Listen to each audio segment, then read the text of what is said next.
Karibu kwenye habari kubwa za ulimwengu leo kutokea hapa DJ Toto Michelle TV, na hizi ni miongoni mwa habari kubwa ambazo tumekuandalia hii leo.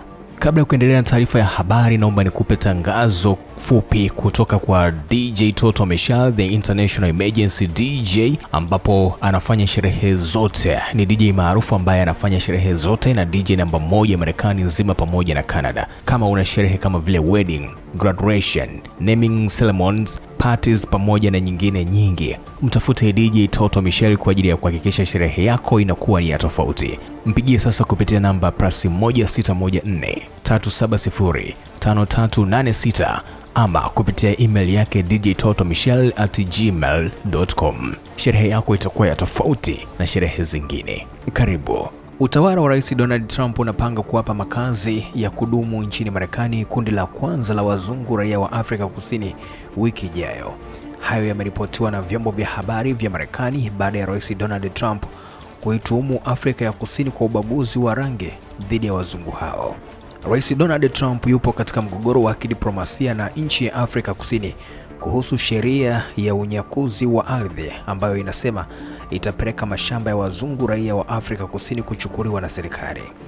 Radio ya taifa NPR na gazeti la New York Times viliripoti hapo jana kwamba kundi la kwanza la Afrika Kusini weupe limepangwa kuwasili Jumatatu ijayo, ingawa gazeti hilo liliwanukuu maafisa wakisema tarehe hiyo inaweza kubadilika kulingana na mipangilio.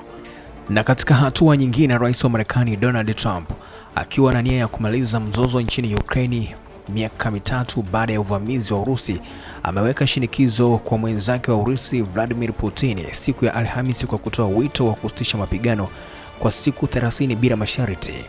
Kwa upande wake, mkuu wa serikali ya Ukraine Volodymyr Zelensky amesema yuko wazi kwa njia zote za mazungumzo na Moscow. Rais Donald Trump anashinikiza Moscow kusitisha mapigano nchini Ukraine. Rais huyo ametoa wito siku ya Alhamisi Mei 8 kwa kusitishwa kwa mapigano kwa siku 30 bila masharti katika nchi iliyovamiwa na Urusi. Urusi na Ukraine zitawajibishwa, na ikiwa usitishaji mapigano hautaheshimiwa, Marekani na washirika wake wataweka vikwazo zaidi. Rais Donald Trump ametishia hilo kupitia kwenye mtandao wake wa Truth Social. Amesema usitishwaji wa mapigano unapaswa kupelekea amani ya kudumu na kuahidi kuendelea kushiriki katika majadiliano katika mwelekeo huu, licha ya Washington kutishia kwa wiki hii kadhaa kujiondoa kwa kukosekana kwa makubaliano.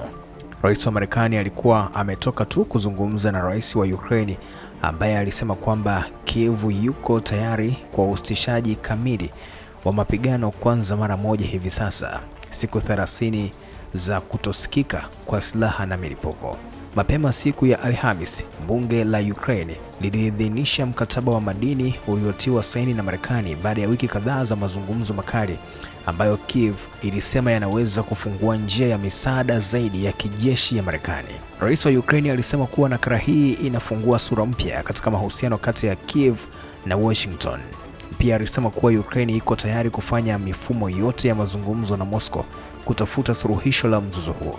Lakini ili hili litokee, Urusi lazima ionyeshe kwamba ina nia ya dhati ya kumaliza vita kwa kuanzia na usitishaji vita kamili na usio na masharti, Rais wa Ukraine ameongeza katika ujumbe uliotumwa kwenye mitandao ya kijamii. Wakati huo huo, Rais wa Marekani pia alizungumza na kansela mpya wa Ujerumani Friedrich Merz ambaye aliingia madarakani siku ya Jumanne. Wakati wa mazungumzo haya ya simu, Donald Trump alimhakikishia Friedrich Merz kulingana na Berlin kwamba anaunga mkono juhudi za Ulaya kuelekea amani ya kudumu nchini Ukraine. Alipoulizwa katika ikulu ya White House ikiwa anaweza kukutana na rais wa Urusi nchini Saudi Arabia wiki ijayo, Donald Trump alijibu, "Sidhani hivyo, lakini tuna mazungumzo mazuri sana." Wakati huo, Vladimir Putin alimpokea mwenzake wa China Xi Jinping mjini Moscow katika mkesha wa sherehe za Mei 9 ambapo rais wa Urusi ameagizwa kusitishwa kwa mapigano nchini Ukraine. Viongozi hao wawili kwa mara nyingine tena walionyesha uelewa wao mbele ya nchi ya Magharibi, licha ya mapatano yaliyotangazwa na Vladimir Putin kuanza kutekelezwa usiku mmoja ambayo yataendelea hadi Jumamosi. Waziri wa mambo ya nje wa Ukraine alishutumu jeshi la Urusi kwa kushambulia katika mstari mzima wa mbele, akitaja mamia ya ukiukaji wa usitishaji mapigano. Na huo ndio mwisho wa habari zote za ulimwengu kubwa kutokea hapa DJ Toto Michel TV. Kwa habari nyingine zaidi utaendelea kuzipata hapa kutokea DJ Toto Michel TV.